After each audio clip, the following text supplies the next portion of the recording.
드디어 창세기 마지막입니다. 오래 걸렸네요. 18세기 말 인도 벵골 지역에서 평생을 선교하며 살았던 윌리엄 캐리가 있었습니다. 보통은 이제 우리가 윌리엄 캐리를 현대 선교의 아버지라고 부르는데 사실 그는 영국의 구두 수성공이었습니다. 우리가 보통 이제 선교사님들 하면은 신학교도 나오시고 여러 가지 공부도 하신 것 같지만 예전에는 이렇게 평신도 사역자들도 많이 있었죠. 하지만 그는 하나님이 이제 주신 부르심에 순종하기 위해서 낯선 인도로 가족들과 함께 다 떠나게 됩니다. 그곳에서 언어를 배우기도 하고 성경을 번역하고 학교를 세우고 복음을 전했습니다.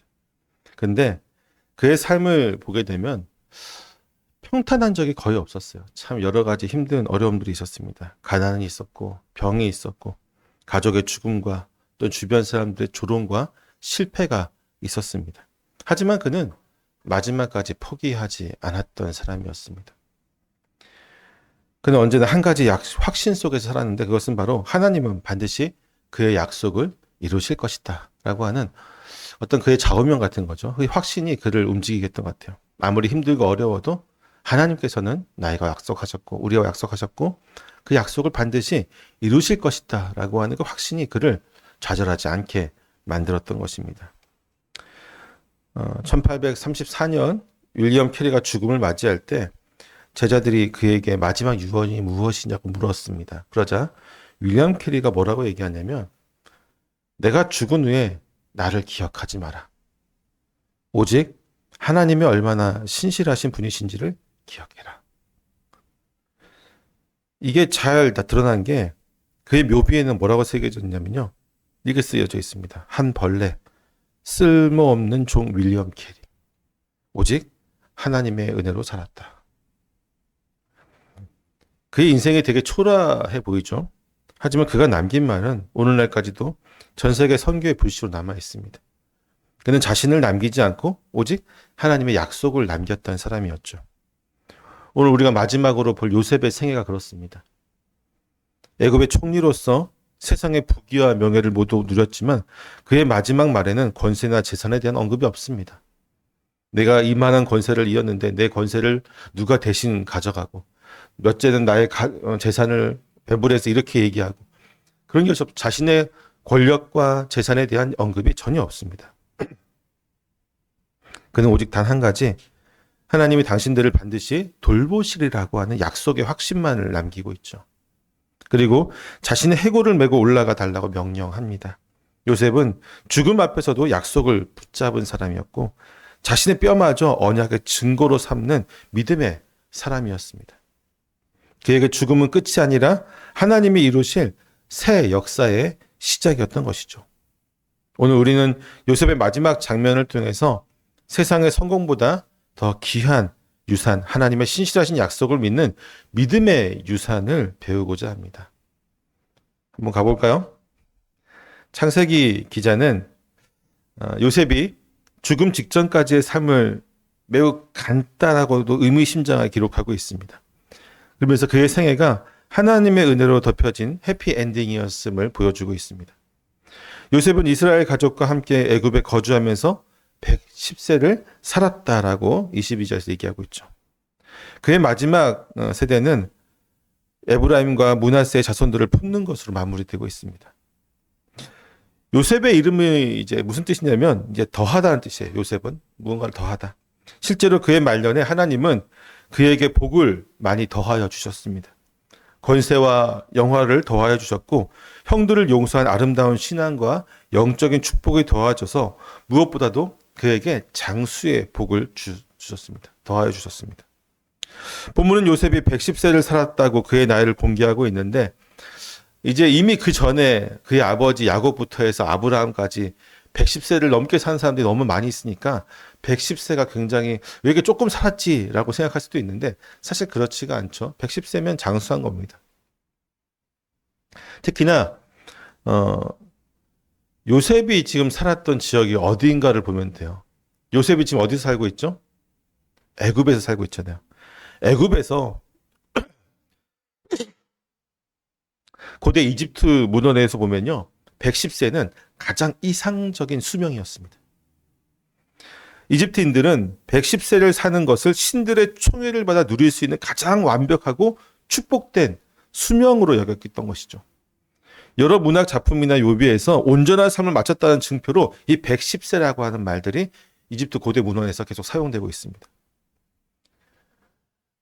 110세를 살았다고 하는 이 이제 기록은요, 사실 그가 애굽의 시각에서도 최고의 명예와 축복을 누린 인물이었다는 사실을 분명히 보여주고 있죠. 또한 훗날 이스라엘 지도자가 될 여호수아 역시 같은 나이를 살았습니다. 이는 요셉의 이 110세를 살았다고 하는 이 나이가 세상적으로 애굽이라고 하는 세상시에 가장 부유하고 권세 있는 나라의 시각에서도 가장 축복받은 삶이었고 가장 장수한 삶이었고, 또한 성경적으로 봤을 때도 가장 언약적으로 하나님께서 보시기에 믿음의 사람으로서 살았던 것을, 온전한 명예로운 삶을 살았다는 것을 우리에게 보여주고 있는 것이죠. 과거와 비교하면요, 오늘날의 기대 수명은 비교할 수 없을 만큼 기대가 많이 증폭되었습니다. 1950년 제가 이제 자료를 찾아보니까 불과 이제 한 70년 전이죠. 1950년이면 우리나라 6.25 전쟁이 터졌을 텐데, 이 1950년에 전 세계, 우리나라 말고 전 세계의 평균 기대 수명이 얼마인지 아십니까? 1950년, 불과 얼마 안 됐는데 이 당시 전 세계 평균 기대 수명이 45.5세예요. 45.5세. 저 죽어야 됩니다. 저 지금 완전히 지금 이 당시에 살았으면 굉장히 장수하고 있는 거예요, 지금. 그리고 이제 2025년 지금 이제 현재 전 세계 기대 수명은 얼마일까요? 전 세계 기대 수명은 73.5세입니다. 과거에 이 1950년에 45.5세에서 무려 28.5세가 더 껑충 뛰어 올랐어요. 그렇죠? 그러니까 이 당시에 그러니까 뭐가 있었습니까? 예전에는 환갑이라고 60만 돼도 동네 잔치가 다 벌어졌잖아요. 요즘에 환갑 잔치 합니까? 예. 부끄럽다고 절대 하지 말라고 하죠. 우리나라 같은 경우는 좀 더 살아갑니다. 우리나라의 평균 수명은 얼마일까요? 기대 수명은? 예, 80이 넘습니다. 우리나라는 83.5세입니다. 무려 세계 평균보다 10년이나 더 많죠. 이렇게 이제 기대 수명이 많이 늘어나게 되니까 과거에는 의심할 여지 없이 축복으로 바라졌던 이 장수가, 축하하고 온 동네 잔치로 벌였던 이 장수가 어느 순간부터 뭐가 됐냐면 부끄러운 일이 되어버렸습니다. 오래 산다는 것이 부끄러운 일이 되어버렸어요.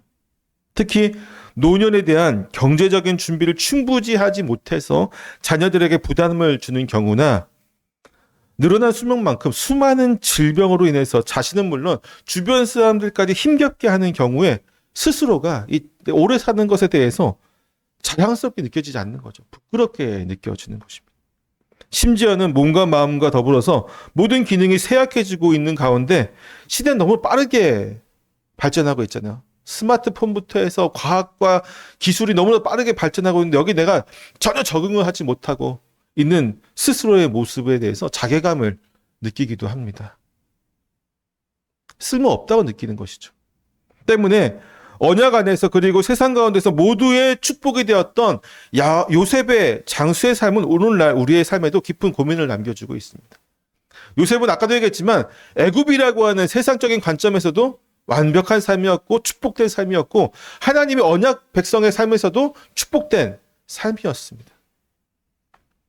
이러한 현실 앞에서 우리는 요셉의 이 장수를, 요셉이 받았던 그 축복에 대해서 좀 되새겨볼 필요가 있겠죠. 요셉의 장수는 하나님의 언약적인 섭리가 완성될 때까지 책임과 완수를 다했다는 의미를 품고 있어요. 요셉은 총리로서 권세를 하나님이 주신 사명을 위해 마지막까지 사용했고요. 무엇을 위해 사용했습니까? 가족을 보호하고 이스라엘 백성들이 애굽 땅에 정착하고 그들이 큰 민족을 이루는 기초가 되는 것들을 다 하나님이 그에게 애굽의 총리라고 하는 권세를 주셨던 그것을 다 그렇게 하나님의 역사를 위해서 사용하시지 않습니까? 또한 후손의 번성을 눈으로 확인하면서 그들에게 하나님을 의지해야 할 마지막 유언을 남기는 일을 완성한 이후에야 비로소 그는 눈을 감았습니다. 우리의 장수 역시 세상의 염려와 두려움으로 가득 채워진 시간이 되어서는 안 됩니다. 만약 우리가 장수의 복을 받았다면, 안 받은 사람들도 있겠죠. 하지만 장수의 복을 받았다고 한다면 그 여생을 하나님의 영광을 드러내고 다음 세대에게 믿음의 유산을 남기면서 남은 사명들을 완수할 충분한 축복의 기간으로 여겨야 되는 것이죠. 오래 산다는 것을 1년을 살든지 10년을 더 살든지 나보다 오래 사는 그 기간을 하나님의 영광을 위해서, 그 믿음의 유산들을 자녀들에게, 후손들에게, 그리고 주변의 이웃들에게 물려주는 것에 대해서 내가 충성을 다했을 때에 그 삶은 하나님 앞에서, 그리고 세상적으로도 충분히 아름다운 삶으로 여겨질 수 있게 되는 것이죠.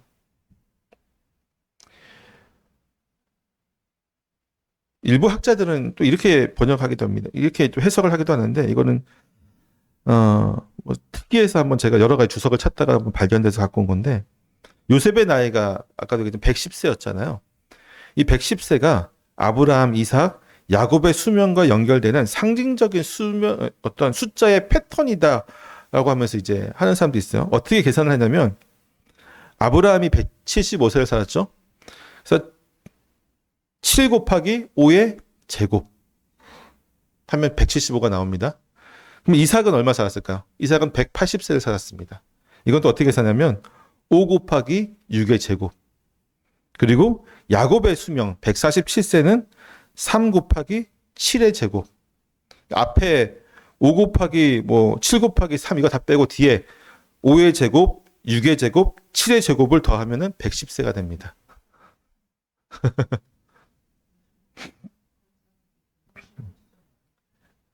아니죠. 제곱을 더하는 거니까 5의 제곱을 더하면 5의 제곱 뭐예요? 25죠. 더하고 이런 식으로 해서 110세가 돼요. 그러니까 뭐라고 이제 이렇게 해석을 하면서 뭐라고 일부 학자들이 얘기하냐면 궁극적인 메시지가 요셉의 110세가 이전의 세 족장의 수명에 사용된 연속 제곱수에 합을 해서 완성된 숫자라고 하는 것이죠. 무슨 얘기냐면 요셉은 이처럼 세 족장의 신앙적인 유산을 자신의 생애에 모두 담아낸 인물이었다라고 이제 해석을 하는 겁니다. 어느 정도 되지만 이게 굳이 이렇게 하나님께서 숫자를 나누셨을까라는 의문을 드는데, 아무튼 그렇게 해석하시는 분들도 많이 있어요. 무슨 얘기를 하고 싶은 거냐면 결국 이제 창세기의 마지막은 누구예요? 요셉이잖아. 창세기의 마지막은 뭘로 지금 끝나고 있어요? 요셉의 죽음으로 끝나고 있어요. 이 요셉의 죽음이 결국은 뭐예요? 세상과 하나님의 모든 축복 속에서 그의 축복은 단순히 죽는 것으로 끝나는 것이 아니라 새로운 장을 열어가는 연결 통로이자 하나님의 복의 어떤 근원이 되는 것이죠. 그것들을 보여주고 있다라고 하는 것을 볼 수 있습니다. 요셉의 마지막 행적은 그가 후손의 번성의 언약이 성취되는 모습을 자신의 눈으로 목도했음을 보여줍니다. 우리 23절이죠. 23절 한번 읽어봅시다. 같이 읽어보겠습니다. 시작.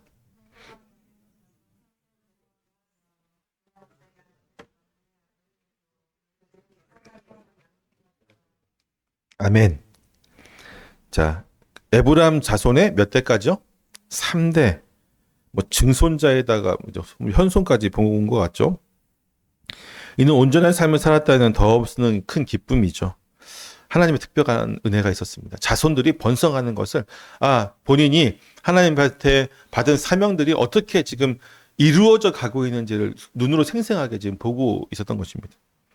특히 본문에서 므낫세의 아들 마길의 아들들도 요셉의 스라에서 양육되었다라고 밝히고 있습니다. 이 구절은 이제 문자적으로 보면 뭐냐면, 이건 이제 해석할 때 의역을 하는 거잖아요. 문자적으로 그대로 해석을 하게 되면 요셉의 무릎 위에 낳았다라는 뜻입니다. 히브리어 말을 그대로 번역하면 요셉의 무릎 위에 낳았다.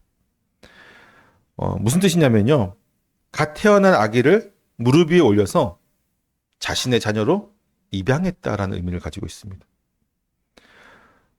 이제 고대 근동 지역에서 이러한 관습은 언약을 일단 계승하는 관점에서 자신의 가문에 완전히 편입시키고 언약 백성의 정체성을 굳건히 지키도록 마지막까지 그가 자신의 그 믿음의 책임을 다 지고 있었던 것을 보고 있습니다.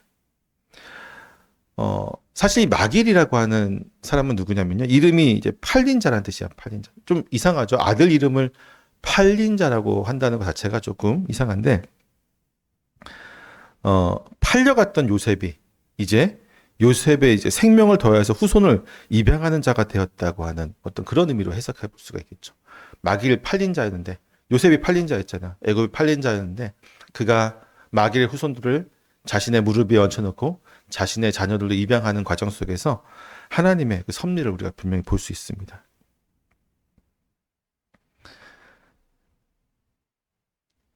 요셉이 마귀의 자손들을 그렇게 함을 통해서 어떤 일이 발생했냐면요. 결국은 그가 자신에게 주어지는 그 믿음이라고 하는 영적인 무게를 온전히 감당하기 위해서 마지막까지 어떤 역할을 했는지 우리 좀 볼 수가 있겠죠. 우리 시대의 모든 믿음의 선배들에게 우리 역시 믿음의 그 책무들에 대한 어떤 부담감을 가지고 있습니다. 우리를 지금 이 자리까지 오게 했던 데는 믿음의 선배들의 역할들이 있었고요. 그렇다면 우리 역시도 우리의 후손들과 우리의 후배들과 우리의 믿음의 자녀들에게 그 영적인 부담감을 갖고 살아야 되는 것이죠. 사실 오늘날 우리가 보면 너무나도 통감하고 있는 것 중에 하나가 무엇이냐면 나날이 발전하고 편해진 이 세상 속에서 우리 자녀들에 대한 교육이 점점 더 힘들어지고 있다는 사실입니다. 과거에 유럽에 교육하려면요. 성경만 있었으면 돼요. 딴 거 다 필요 없었습니다. 성경의 모든 교육이 다 있었습니다. 그렇지만 오늘날 성경은 교육에서 밀려나고 있죠. 오히려 세상의 가치관들이 성경의 가치관을 무너뜨리고 있는 세대에 살고 있습니다. 때문에 자녀들이 세상의 가치관에 물들지 않고 온전히 하나님의 진리 안에서 살아가게 하기 위해서 부모의 역할들이 강조되고 있고 부모의 역할들이 강조되는 만큼 교회의 역할들도 강조가 되고 있습니다. 교회에 많은 믿음의 선배들을 보고 아이들이 잘할 수 있어야 됩니다. 가까이 있는 내 부모를 보면서 믿음을 보고 배운다면 교회에 와서 교회에 있는 여러 믿음의 선배들, 많은 어르신들부터 해서 가까운 내 바로 위의 선배들까지 그런 모든 세대의 선배들의 모습을 보면서 믿음을 바라봐야 되는데 믿음의 선배들이 바른 믿음을 보여주지 못한다면 그 책임 또한 무겁겠죠. 24절과 25절을 같이 한번 읽어보겠습니다. 시작.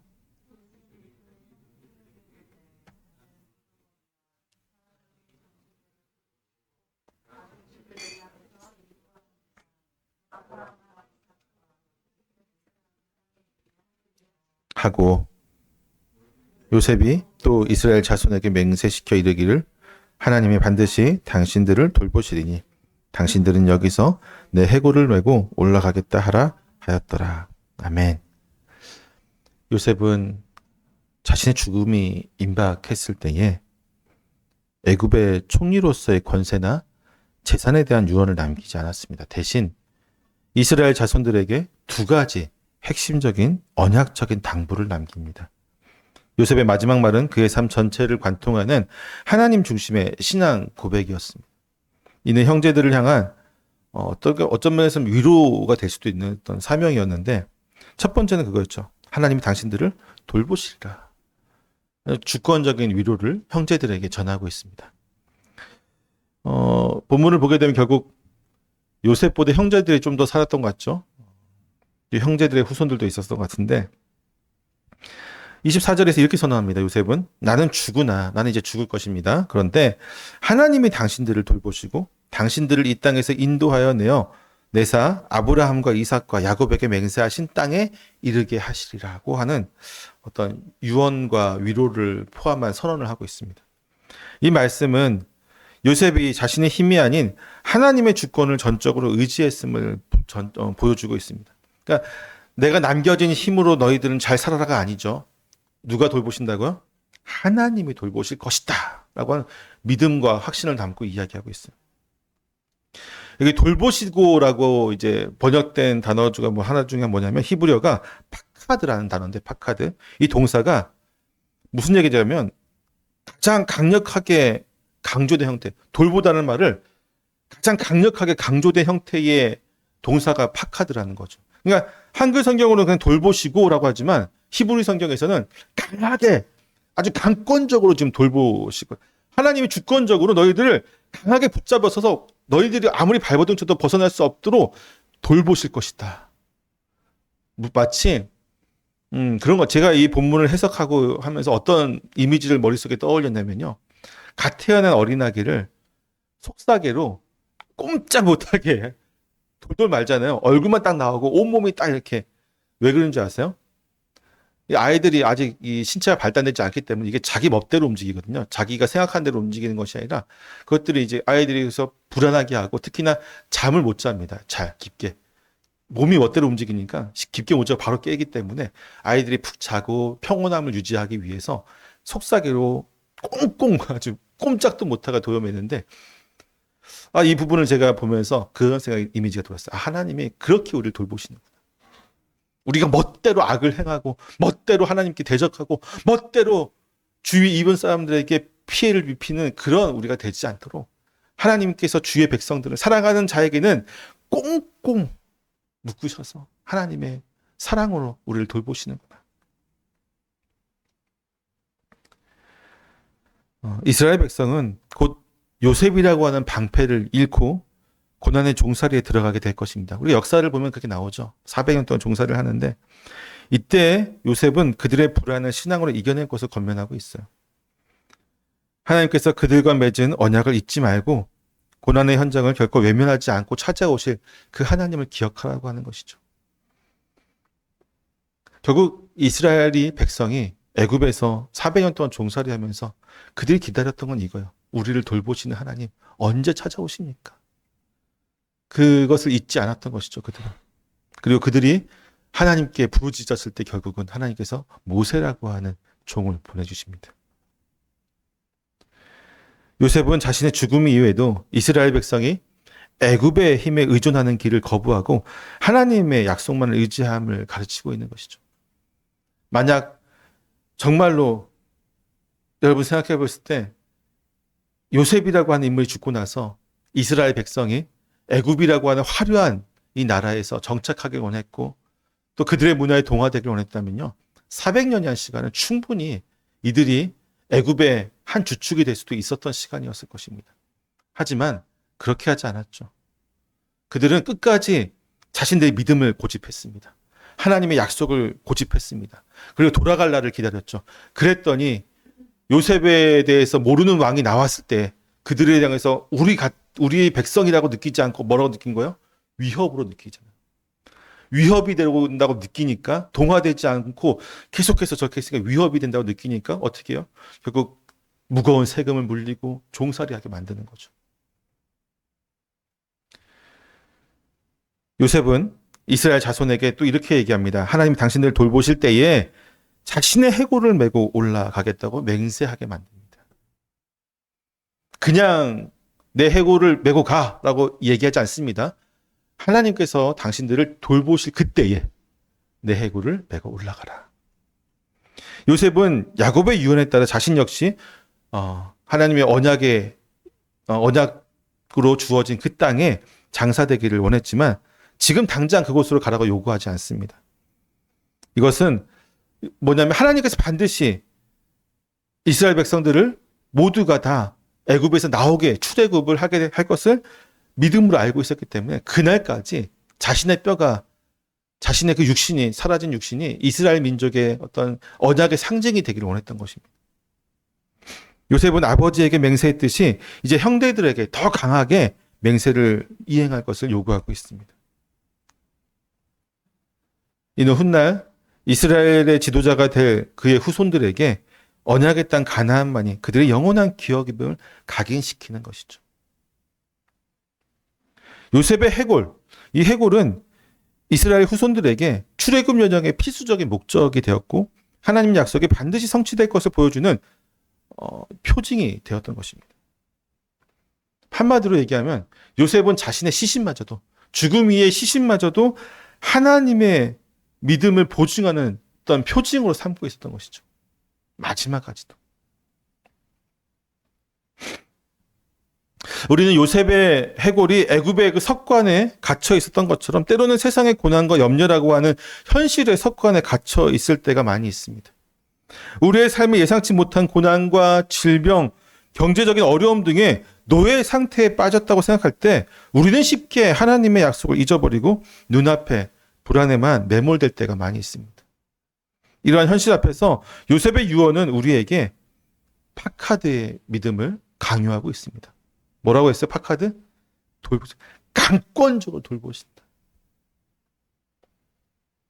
여러분, 하나님은 우리를 강하게 붙드셔서, 이것을 신약에는 뭐라고 표현되어 있어요? 사랑의 끈으로 우리를 묶으셨다. 우리는 하나님의 붙들린 자입니다. 하나님의 전지전능하신 그분의 붙들린다는 것은 우리가 뭐 어떻게 해서든 벗어날 수 없다는 것을 의미합니다.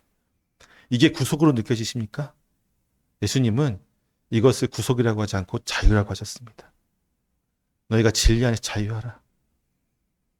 하나님이 붙잡고 우리를 놓아주지 않는 게 우리를 옥매어서 꼼짝달싹 못하게 하는 구속이 아니라 우리에게 주는 평안과 자유가 있다고 하는 것이죠. 마지막 절을 한번 읽어볼까요? 시작.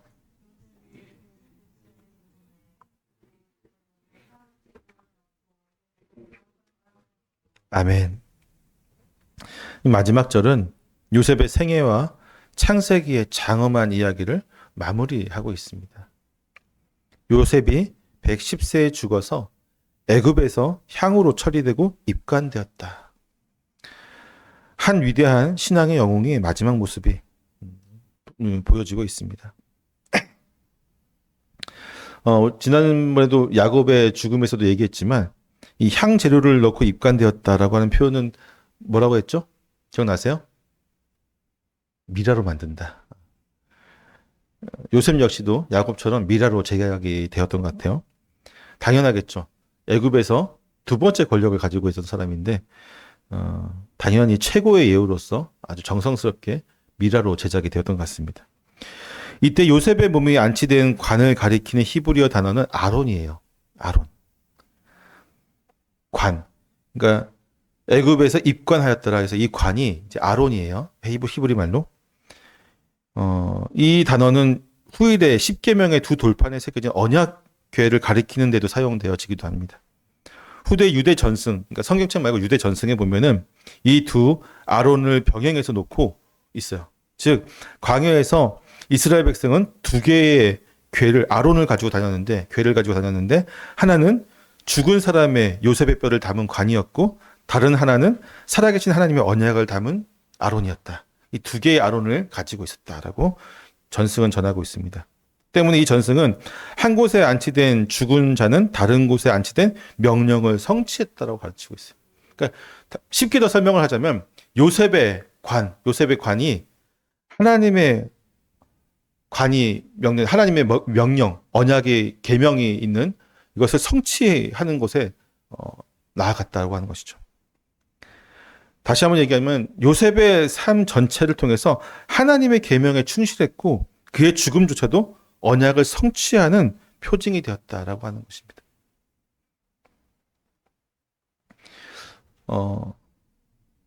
요셉의 관이 하나님의 언약궤의 관과 동일하게 출애굽한 이후에 이스라엘로 돌아가는 가나안 땅으로 돌아가는 그들에게 믿음의 상징이 되었다고 하는 것입니다. 또한 요셉이 미라로 만들어져서 관에 안치된 것은 애굽의 종교적인 신앙을 따르기 위한 것이 아니었습니다.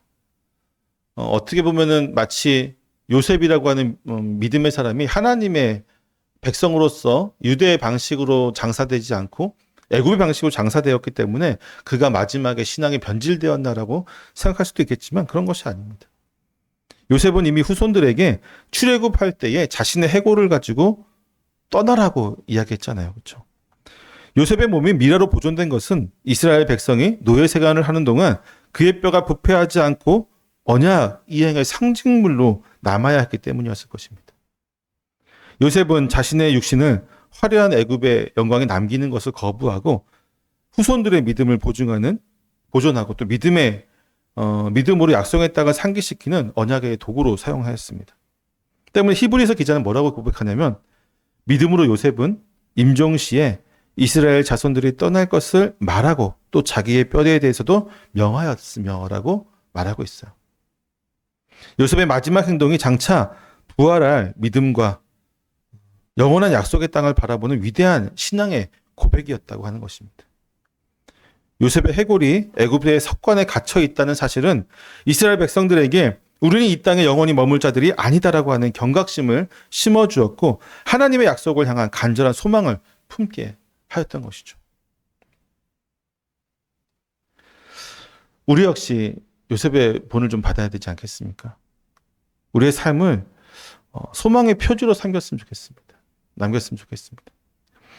우리는 세상의 성공에 우리의 영원한 안식처를 두지 말고 우리의 삶의 방식과 우리가 어떻게 살아왔는지 그리고 우리가 선택했던 그 모든 것들이 결국은 우리의 후손들에게 믿음의 유산이 되었으면 좋겠습니다.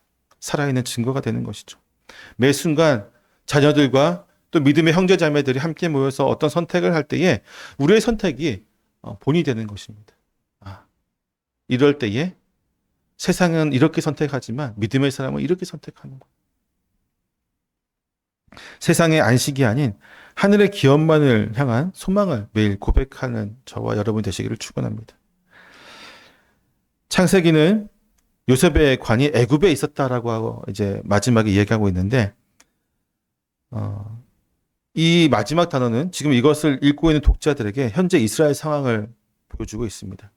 하나님이 약속하신 땅과 통치권의 완성을 향해 나아가야 할 이 언약 백성이 아직 이방 나라인 애굽에 머물러 있다고 하는 것이죠. 미완성되었다는 것을 보여주고 있습니다.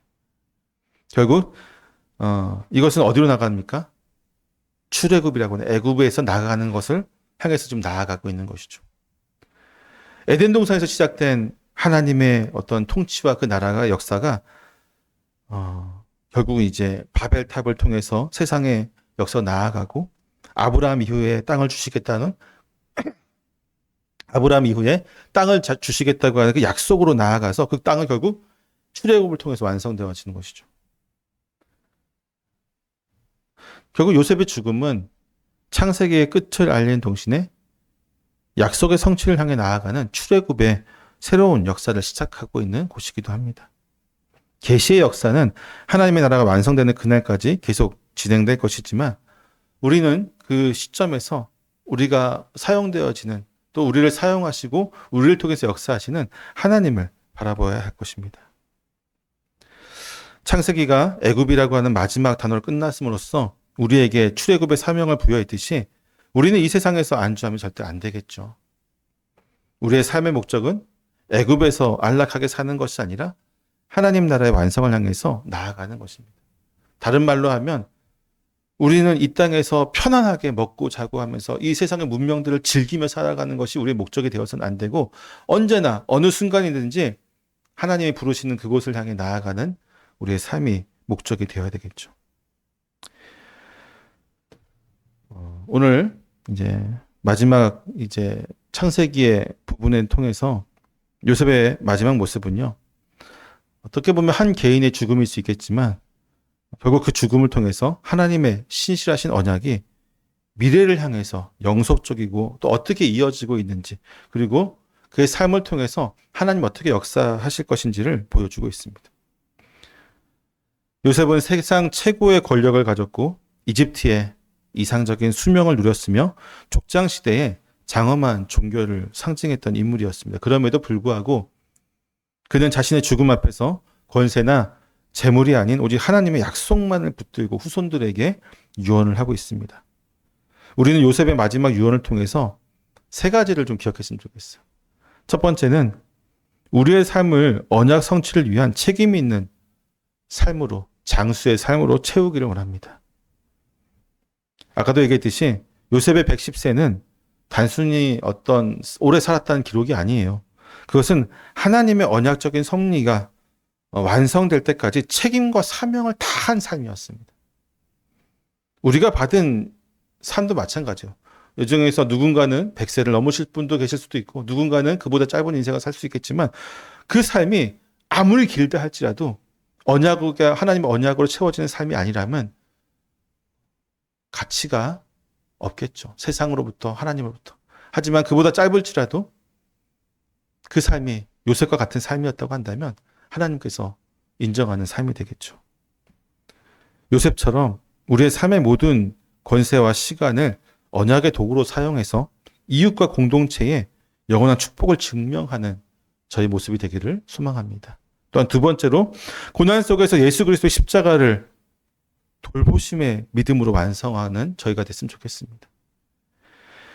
요셉의 후손들에게 하나님께서 반드시 찾아오실 것을 확신하면서 회고를 남겼듯이 우리 역시도 모든 고난과 현실의 어려움 속에서 반드시 찾아와서 돌보실 그 하나님의 그 은혜와 예수 그리스도의 십자가를 바라보면서 이겨내고 끝까지 승리할 수 있기를 원합니다. 마지막으로 이 세상 애굽에서 출애굽의 사명을 완수하는 순례자가 되기를 소망합니다. 요셉의 시신은 애굽에 있었지만 결국 그는 나갈 것을 믿었습니다. 그렇죠? 마지막까지 애굽에 있었지만 언제나 시선은 어디에 있었던 거예요? 하나님의 언약이 있는 가나안 땅에 그의 시선은 언제나 있었습니다. 우리의 시선도 마찬가지예요. 당장 내일 좋은 거 먹고 내일 무엇을 행하고 당장 내가 돈을 모아서 집을 더 확장하고 좋은 차를 사고 좋은 옷을 입고 세상 사람들에게 이렇게 잘 사는 모습을 보여주는 것에 우리의 시선이 가는 것이 아니라 내가 지금 누리고 있는 것은 하나님이 주신 은혜로 여기고 우리의 시선은 어디에 항상 있는 거예요? 하늘나라.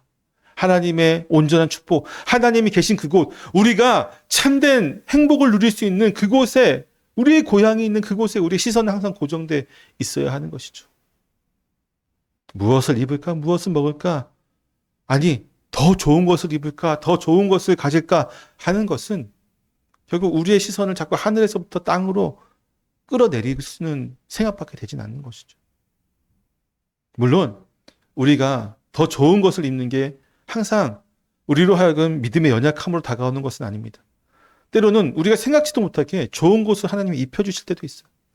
우리는 감히 바라보지 못했는데 하나님이 더 좋은 명예를 우리에게, 더 큰 명예를 우리에게 입혀주실 수도 있습니다. 요셉처럼 종에서 애굽의 총리가 되기도 하셨습니다. 그런데 애굽의 총리였던, 그리고 그 애굽이라고 하는 그 나라에서 가질 수 있는 모든 것을 다 가졌던 요셉은, 그리고 더 많은 것을 가질 수 있었던 요셉은 그곳에 더 많이 가질까라는 생각을 안 했다니까요. 언제나 시선은 가나안에 있었습니다. 우리는 무엇을 더 가질까가 아니라 내가 가지고 있는 것으로 어떻게 하나님의 영광을 드러낼까? 그리고 어떻게 이 땅에서 하나님과 동행하며 살아갈까? 그 삶을 살아갈 때에 가장 필요한 것은 우리의 시선은 하나님께 맞춰져 있어야만 합니다. 그럴 때 우리가 이런 생각들을 할 수 있습니다. 사랑하는 성도 여러분, 요셉의 믿음처럼 하나님의 언약만을 영원한 본향으로 삼는 믿음의 백성으로 살아갈 수 있기를 주님의 이름으로 축원합니다. 기도하겠습니다.